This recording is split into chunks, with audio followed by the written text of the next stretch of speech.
Баршаңызға ассаляму алейкум достар. Бүгін сіздермен бірге салмасы бар кекс рецептісімен бөлісемін.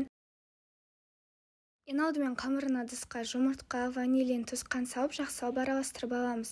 Араластырып болғаннан соң сұйық май, сүт қойып қайтадан жақсылап араластырамыз.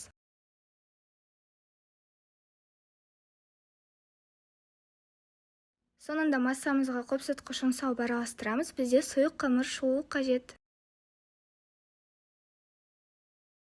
Дайын кекс формаларына ең алдымен 2 ас қасық қамыр саламыз. Салмасы ретінде менде вареный сгущенка, оны 1 шай қасық саламыз. Соңында 1 ас қасық қамыр саламыз.